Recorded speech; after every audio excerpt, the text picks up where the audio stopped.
बंदो चरण सरोज गुरु मुद मंगल आकार। जय सेवत नर होते हैं भवसागर से पार। गुरु जी के सुमिरण मात्र से नाशत विघ्न अनंत। ताशे सर्व आरंभ में धावत हैं सब संत। ताशे सर्व आरंभ में धावत हैं सब संत।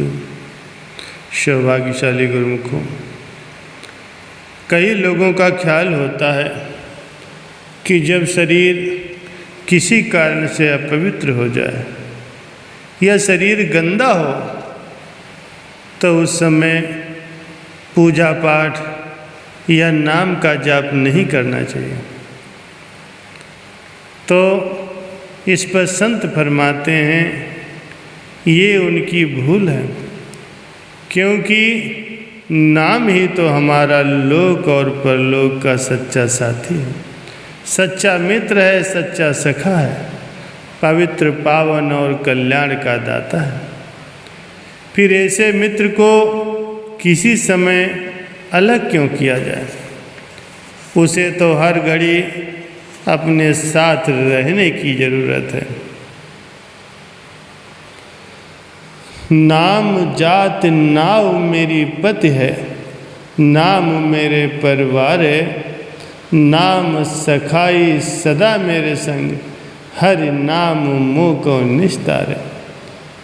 और दूसरी बात यह है कि संभव है उस अपवित्र दशा में ही कहीं शरीर छूट जाए, और जिस अंतिम समय के लिए नाम का स्मरण अति आवश्यक है वो अनमोल समय हम शुद्ध अशुद्ध के भ्रम में रह कर के हाथ से खो बैठे। ये ख्याल गलत है। नाम पतित पावन है, वो पापियों को भी पवित्र करने वाला है। उस पतित पावन वस्तु को दूर करके हम पवित्र किससे हो सकते हैं? क्योंकि नाम के बिना तो शरीर से लेकर के सारी वस्तुएं तक झूठी हैं। कहते हैं कि एक बार कबीर साहब जी कहीं जा रहे थे कि मार्ग में एक ब्राह्मण देवता से भेंट हो गई, जो हाथ में लोटा और कान पर जनेऊ लपेटे हुए शौच क्रिया से निपटकर गांव की तरफ आ रहे थे।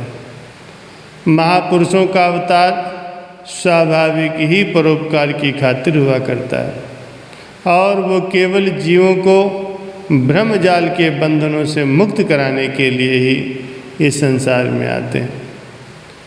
श्री कबीर साहब जी ने उसको चिताना चाहा। बोले, पंडित जी राम राम। परंतु पंडित जी ने मौन के सिवाय कोई उत्तर नहीं दिया। कबीर साहब ने फिर कहा, पंडित जी राम राम, परंतु उत्तर फिर भी नहीं मिला। तीसरी बार फिर कहा, किंतु उत्तर में फिर वही चुप्पी। अंत में कबीर साहब उनके पीछे पीछे हो लिए। ब्राह्मण ने कुएं पर पहुंचकर पानी से हाथ पैर साफ किए, लोटा मांझा, स्नान किया और धोती आदि को बदल कर जब चलने लगा तो कबीर साहब जी ने सामने होकर के फिर वही प्रश्न किया, पंडित जी राम राम। ब्राह्मण देवता बोले, राम राम कबीर जी राम राम। कबीर जी, जब मैंने पहले आपसे राम राम कहा तो आप क्यों नहीं बोले?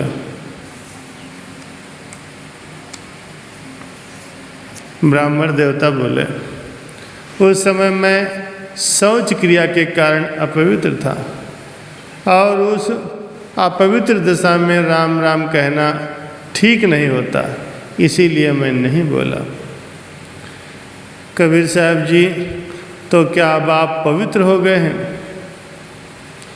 ब्राह्मण देवता ने कहा, जी हाँ, अब मैं पवित्र हो गया हूँ। कबीर साहब जी ने पूछा, आप किससे पवित्र हुए हैं? तो ब्राह्मण देवता बोले, पानी से। कबीर साहब बोले, तो फिर पानी किससे पवित्र होता है? ब्राह्मण ने कहा वायु से। कबीर साहब जी बोले वायु किससे शुद्ध होती है? ब्राह्मण बोले जब शेष नाग अपने 1000 मुख से भगवान के नाम का उच्चारण करते हैं तो वायु उस नाम के साथ स्पर्श करने से शुद्ध हो जाती है।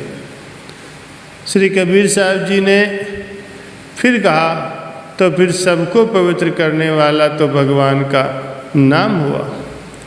तो ब्राह्मण ने कहा इसमें संशय ही क्या है? कबीर साहब बोले वही नाम लेने को तो मैंने उस समय भी आपसे कहा था, फिर आप बोले क्यों नहीं? कबीर साहब जी के इन साधारण वचनों से ब्राह्मण देवता की आंखें खुल गईं, चरणों पर गिर पड़े और आगे के लिए उनके दरबार में हाजिर रहकर रूहानी सत्संग से लाभ उठाने लगे। प्यारे गुरुमुखों, इसीलिए ही नाम जीव का असली कल्याणकारक है। इसके जपने से जन्म मरण के बंधनों से छुटकारा मिल जाता है, मोक्ष मिल जाता है, कठिनाइयाँ दूर हो जाती हैं। जीव इस लोक और परलोक दोनों में सुरखरू होता है।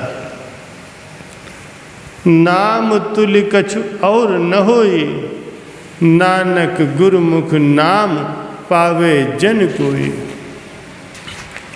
नाम के अभ्यास के लिए कोई खास समय निश्चित नहीं होता। इसको हर घड़ी हर समय पर किया जा सकता है।